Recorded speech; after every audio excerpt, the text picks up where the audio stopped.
బైబిళ్ళు తెరవండి. ఈరోజు మన పాఠం ప్రకటన గ్రంథం 16వ అధ్యాయం 1-7వ వచనం వరకు. సావధానంగా వినండి. ఆలయములో నుండి గొప్ప స్వరము ఆ 7 దేవదూతలతో చెప్పటం నేను విన్నాను.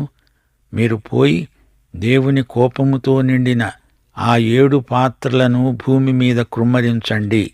అంతటా మొదటి దూత వెలుపలికి వచ్చి తన పాత్రను భూమి మీద కుమ్మరించగా, ఆ క్రూర మృగము యొక్క ముద్రగల వారికిని దాని ప్రతిమకు నమస్కారము చేసేవారికిని బాధకరమైన చెడ్డ పుండు పుట్టింది. రెండో దూత తన పాత్రను సముద్రములో కుమ్మరించగా సముద్రము పీనుగ రక్తము వంటిదయింది. అందువలన సముద్రములో ఉన్న జీవజంతువులన్నీ చచ్చాయి. మూడో దూత తన పాత్రను నదులలో జలధారలలో కృమ్మరించగా అవి రక్తమయ్యాయి. అప్పుడు వర్తమాన భూతకాలములలో ఉండే పవిత్రుడా, పరిశుద్ధుల రక్తమును ప్రవక్తల రక్తమును వారు కార్చినందుకు తీర్పు తీర్చి వారికి రక్తము త్రాగనిచ్చావు. దీనికి వారు పాత్రులే. నీవు ఈలాగు తీర్పు తీర్చావు గనుక నీవు న్యాయవంతుడవని జలముల దేవదూత చెప్పగా విన్నాను. అందుకు బలిపీఠము అన్నది, అవును ప్రభువా, దేవా, సర్వాధికారి, నీ తీర్పులు సత్యములు న్యాయములు అయి ఉన్నవి. శ్రోతలు వింటున్నారా? 7 దూతలు వచ్చారు. 7 పాత్రలు కుమ్మరిస్తారు. ఆ పాత్రలలో దేవుని ఉగ్రత నిండి ఉన్నది. ఈ అధ్యాయమంతా 7 పాత్రలు కృమ్మరించిన దేవుని ఉగ్రతే. 6-7 పాత్రలకు మధ్య కొంత విరామం ఉంది. 15వ అధ్యాయం దీనికి ఉపోద్ఘాతం. ఈ లోకం మీద దేవుడు ప్రకటించిన తీర్పే ఈ పాత్రల కృమ్మరింపు. మానవుల పాపానికి, సైతాను శత్రుత్వానికి సంబంధించిన కార్యము కాదిది. దేవుని చర్య, దేవుని తీర్పు ఈ పాత్రల కృమ్మరింపులో తేటగా బహిర్గతమవుతున్నది. మృగపరిపాలన కాలంలో ఈ పాత్రలు కృమ్మరించబడినవి. ఈ తీర్పు కాలం పరిమితం, కొద్ది కాలం మాత్రమే. ఈజిప్టులో మోషే ద్వారా దేవుడు పంపిన తీర్పులకు ఈ పాత్రల కృమ్మరింపు ప్రళయానికి పోలికలెన్నో ఉన్నాయి. మహాశ్రమల కాలంలో ఈ పాత్రల కుమ్మరింపే చిట్ట చివరి తీర్పు. శ్రోతలు గమనించండి, ఇక్కడ తీర్పరి యేసుక్రీస్తే. 5వ అధ్యాయంలో గ్రంథం ముద్రలు విప్పటానికి అర్హుడు యేసుక్రీస్తే అని ప్రకటించబడింది. ముద్రలు విప్పటంతోటే వరుసగా ఈ సంఘటనలన్నీ జరుగుతూ వచ్చాయి. ప్రకటన గ్రంథం ముగింపు వరకు తీర్పులను అమలుపరిచే తీర్పరి యేసే. దిగ్విజయానికి జైత్రయాత్ర చేస్తూ యేసు ముందుకు సాగిపోతున్న వైనం ప్రకటన గ్రంథంలో వర్ణించబడింది. శక్తి, మహిమ, పరాక్రమము యేసుకే చెందుతాయి. క్రీస్తును తిరస్కరించే ఈ లోకం మీదికి దేవుని తీర్పు వచ్చింది. తండ్రి తన కుమారునికి సమస్తము అప్పగించాడు. తీర్పు తీర్చే అధికారం కూడా ఆయనకే అప్పగించబడింది. యేసే ఆజ్ఞాపించాడు. వెంటనే 7 తీర్పు పాత్రలు పట్టుకున్న దూతలు బయటికి వచ్చారు. ప్రభువు ఆజ్ఞ ఇవ్వటంతోటే దూతలు పాత్రలు చేతపట్టుకొని వచ్చి నిలిచారు. ఈ రోజున మానవ నాగరికత అంతటి మీదికి దేవుని తీర్పు వచ్చే సూచనలు కనపడుతున్నాయి. శిష్యులు యేసు ప్రభువుకు అందమైన కట్టడాలు, వైభవము చూపినప్పుడు ఆయన ఏమన్నాడు? రాతి మీద రాయి నిలవకుండా ఇవన్నీ కూలిపోయే రోజు వస్తుంది చూడండి. ఆ మాట విని వారందరూ విస్తుపోయారు. ఈ నాగరికతలో అతిశయించాల్సిందేమీ లేదు. లోకమంతా సంపాదించుకొని ఆత్మను పోగొట్టుకునే వానికి నిత్య నష్టం. ప్రియశ్రోతలు, మనం చూస్తున్న ఈ లోకము, దీని నటన గతించిపోయేవే. దేవుని తీర్పు ముంచుకొస్తోంది. ఇప్పుడు మొదటి పాత్ర కుమ్మరించబడుతోంది చూడండి. బాధకరమైన చెడ్డ పుండ్లు పుట్టాయి. ఎవరికి? క్రూర మృగపు ముద్ర గలవారికి, మృగప్రతిమకు నమస్కారం చేసేవారికి. వారి ఒంటి నిండా చెడ్డ పుండ్లు. వారి బాధ చెప్పతరం కాదు. ప్రతి దూత తన వంతు వచ్చినప్పుడు పరలోక దృశ్యంలో నుండి వెలుపలికి వచ్చి దేవుని తీర్పును అమలుపరుస్తున్నాడు. ప్రతి దూత కృపాసనమును వదలి వస్తున్నాడు. పరలోకం నుంచి వచ్చి దేవదూత భూమి మీద తీర్పు సంబంధమైన ఉగ్రత పాత్రను కృమ్మరించడం ఒక విశేషం. రసాయన క్రిమియుద్ధంలాగా ఉంది.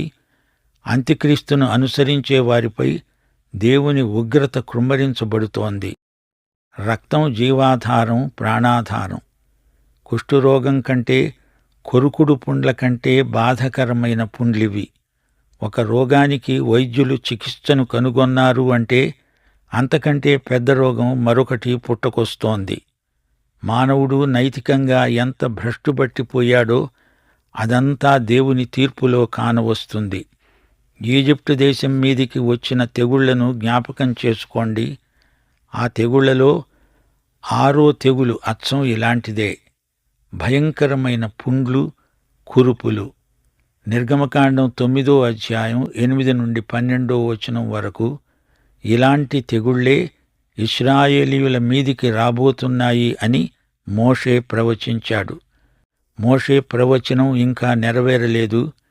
ద్వితీయోపదేశకాండం 28వ అధ్యాయం 15వ వచనం, నేను నేడు నీకు ఆజ్ఞాపించే ఆయన సమస్తమైన ఆజ్ఞలను, కట్టడలను నీవు అనుసరించి నడుచుకొనాలని నీ దేవుడైన యెహోవా సెలవిచ్చిన మాట వినని ఎడల ఈ శాపాలన్నీ నీకు సంభవిస్తాయి. ఏ శాపాలు? ఒక పెద్ద జాబితా ఇవ్వబడింది. ద్వితీయోపదేశకాండం 28వ అధ్యాయం 27వ వచనం, యెహోవా ఈజిప్టు పుండ్ల చేత, మూలవ్యాధి చేత, కుష్టు చేత, గజ్జి చేత నిన్ను బాధిస్తాడు. నీవు వాటిని పోగొట్టుకొనజాలవు. ఈ రోగాలకు చికిత్స అంటూ లేదు. 35వ వచనం, యెహోవా నీ అరికాలు మొదలుకొని నీ నడినెత్తి వరకు మోకాళ్ల మీద, తొడల మీద కుదరని చెడుపుండ్లు పుట్టించి నిన్ను బాధిస్తాడు. ఈ మోషే ప్రవచనాలు ఇంకా నెరవేరవలసి ఉంది. మృగపు గుర్తు వేయించుకున్న వారికి ఈ చెడ్డ పుండ్లు పుడతాయి. మృగపు గుర్తు లేనివారికి కూడా శ్రమలే. ఆ గుర్తు లేనివారికి ఆహారం దొరకదు, క్రయ విక్రయాలు ఉండవు. మృగపు గుర్తును వ్యతిరేకించిన వారికి ఎన్నో కడగండ్లు. మృగపు గుర్తు కలిగిన వారై అన్ని సదుపాయాలు అనుభవించిన వారికి దేవుని ఉగ్రత తీర్పు తప్పదు. అంత కఠినమైన తీర్పు వచ్చినా వారు మారుమనస్సు పొందరు. వారిలో పరివర్తన రాదు. మృగము యొక్క దుష్ప్రభావం వారిని అలా చేసి విడిచింది. రెండో దూత తన పాత్రను సముద్రం మీద కుమ్మరించాడు. రెండో బూర మోగినప్పుడు సముద్రంలో 3వ భాగం రక్తమైంది. కాని ఈ పాత్ర కుమ్మరించినప్పుడు సముద్రమంతా పీనుగ రక్తంలాగా మారింది. అది చచ్చిన మనిషి రక్తం. రక్తమంటే ప్రాణమే. లేవియకాండం 17వ అధ్యాయం 11వ వచనం, రక్తం ప్రాణాధారం. సముద్రం జలనిధి. అందులో జలచరాలెన్నో ఉంటాయి. ఉప్పునీరు భూమి మురికిని అరికట్టే గుణము కలది. కాని ఈ రక్తం మరణానికి సంకేతం. అది జీవగర్భం కాదు, అదొక మృతజీవాల సమాధిలాగా మారిపోయింది. ఆ సముద్ర జలములపై చచ్చిన జీవాలు తేలుతున్నాయి. వాటి నుండి దుర్గంధం బయలుదేరింది. సముద్ర వ్యాపారం స్తంభించిపోయింది. మనుష్యులు ఈగల్లాగా చస్తున్నారు. నిర్గమకాండం 7వ అధ్యాయం 20 నుండి 25వ వచనం వరకు ఈజిప్టులోని నైలు నదీ జలం రక్తంగా మారింది. దానికి దీనికి ఉన్న పోలికను గమనించండి. గాలి, నీరు, వెలుగు అన్నీ దేవుడు ఉచితంగా మనకిచ్చినవే. అయితే కృతజ్ఞత లేని మానవుడు ఈ వాస్తవాన్ని గ్రహించక దేవుణ్ణి నిరాకరించి శిక్షను కొని తెచ్చుకుంటున్నాడు. ఇప్పుడు 3వ పాత్ర కుమ్మరించబడింది. 3వ దూత తన పాత్రను నదులలో, జలధారలలో కృమ్మరించాడు. అవి రక్తమయ్యాయి. జలముల దూత అన్నాడు, పవిత్రుడా, దేవా, వర్తమాన భూతకాలములలో ఉన్నవాడా, వారు పరిశుద్ధుల రక్తమును ప్రవక్తల రక్తమును కార్చారు. వారికి నీవు తీర్పు తీర్చావు. వారి చేత రక్తం తాగించావు. అది వారికి తగిన శిక్ష. నీవు న్యాయసమ్మతంగా తీర్పు తీర్చావు. శ్రోతలు, మూడో బూర ఊదినప్పుడు జలములో 3వ వంతు చెడిపోయింది. ఇక్కడ జలమంతా కలుషితమైంది. మానవులకు ఎంతో ప్రాణ నష్టం సంభవిస్తుంది. జలముల దూత ఎవరు? గాలులను శాసించడానికి దూతలున్నారు. అలాగే జల విభాగానికి దూత అధిపతిగా ఉన్నాడు. జలముల దూత దేవుణ్ణి స్తుతిస్తూ ఆయన తీర్పులు న్యాయసమ్మతమైనవి అని చెప్పి కొనియాడుతున్నాడు. దేవుడు నీతిమంతుడు, పరిశుద్ధుడు. ఆయన కార్యములు, చర్యలు అన్నీ పవిత్రములే. ఆయన సంకల్పం పరిశుద్ధం. దేవునితో సహకరించకపోతే నష్టపోయేది నీవే. సృష్టికర్త అయిన దేవునితో ఏకీభవించక నీవు చెయ్యగలిగిందేమిటి? పరిశుద్ధుల రక్తం చిందించిన వారు రక్తమే తాగవలసి వస్తుంది. రక్తము చిందించిన వారి రక్తమే చిందుతుంది. కత్తిబట్టినవాడు అదే కత్తితో నాశనమవుతాడు. దేవునికి విశ్వసనీయులైన హతసాక్షులెందరో ఉన్నారు. వీరి మరణానికి కారకులైన వారు రక్తం తాగాల్సి వస్తుంది. అదే వారికి తగిన శిక్ష. నీతిమంతుల రక్తాన్ని చిందించిన వారికి దేవుడు విధించిన శిక్ష న్యాయసమ్మతమే. బలిపీఠం మాట్లాడుతోంది. బలిపీఠము కింద నుండి హతసాక్షులు చేసిన ఆక్రందన ప్రకటన గ్రంథం 6వ అధ్యాయం 9 నుండి 11వ వచనం వరకు మరొకసారి జ్ఞాపకం చేసుకుందాము. ఆయన 5వ ముద్రను విప్పినప్పుడు దేవుని వాక్యము నిమిత్తమును తాము ఇచ్చిన సాక్ష్యము నిమిత్తమును వధింపబడిన వారి ఆత్మలను బలిపీఠము క్రింద చూచాను. వారు బిగ్గరగా కేకలు వేస్తూ అన్నారు, నాథా, సత్యస్వరూపి, పరిశుద్ధుడా, ఎందాక తీర్పు తీర్చకుండా మా రక్తము నిమిత్తము భూనివాసులకు ప్రతిదండన చేయకుండా ఉంటావు? తెల్లని వస్త్రము వారిలో ప్రతి ఒక్కనికి ఇవ్వబడింది. మరియు వారి వలనే చంపబడబోయే వారి సహదాసుల యొక్క సహోదరుల యొక్క లెక్క పూర్తి అయ్యే వరకు ఇంక కొంచెము కాలము విశ్రమించాలి అని వారితో చెప్పబడింది. ఈ ప్రార్థన 16వ అధ్యాయంలో ఇక్కడ నెరవేరింది. ప్రార్థనకిది జవాబు. దేవుడు ఎంతో దీర్ఘశాంతము గలవాడు. ఇప్పటికీ వారి ప్రార్థనను దేవుడు ఆలకించి వారి అభీష్టం తీర్చాడు. ప్రియ శ్రోతలు, వింటున్నారా? ఈ తెగుళ్ళు చిట్ట చివరివి. ప్రకటన గ్రంథం 8 నుండి 11వ అధ్యాయం వరకు 7 బూరలు మోగాయి. అలాగే గత చరిత్రలో ఈజిప్టు వారి మీదికి 10 తెగుళ్ళు వచ్చాయి. వీటిలో కొన్ని పోలికలున్నాయని చెప్పుకున్నాము. ఫరోను తారసిల్లినప్పుడు మోషే ద్వారా 10 తెగుళ్లను ఈజిప్టు దేశం మీదికి దేవుడు రప్పించాడు. 1 నీరు రక్తంగా మారింది. 2 కప్పలు. 3 పేలు. 4 ఈగలు. 5 పశువుల తెగుళ్ళు. 6 పొక్కులు, దద్దుర్లు. 7 వడగండ్లు. 8 మిడతలు. 9 చీకటి. 10 జ్యేష్ఠకుమారుని సంహారం. అలాగే 7 బూరల వెంట వచ్చిన 7 ఉపద్రవాలు. అలాగే 7 బూరలలో ప్రతి ఒక్కటి మోగగానే ఎలాంటి ఉపద్రవాలు కలిగాయో ఒకసారి సమీక్షించుకుందాము. 1 రక్తముతో మిళితమైన వడగండ్లు. అగ్ని భూమిలో 3వ భాగం కాలిపోయింది. చెట్లలో కూడా 3వ భాగం కాలిపోయింది. పచ్చగడ్డి అంతా కాలిపోయింది. 2 బూర కొడవలి సముద్రంలో పడింది. సముద్రములో 3వ భాగం రక్తమైంది. సముద్ర ప్రాణులు 3వ భాగం చచ్చాయి. ఓడలలో 3వ భాగం నాశనమైపోయాయి. 3వ బూర పెద్ద నక్షత్రం మండుతూ రాలింది.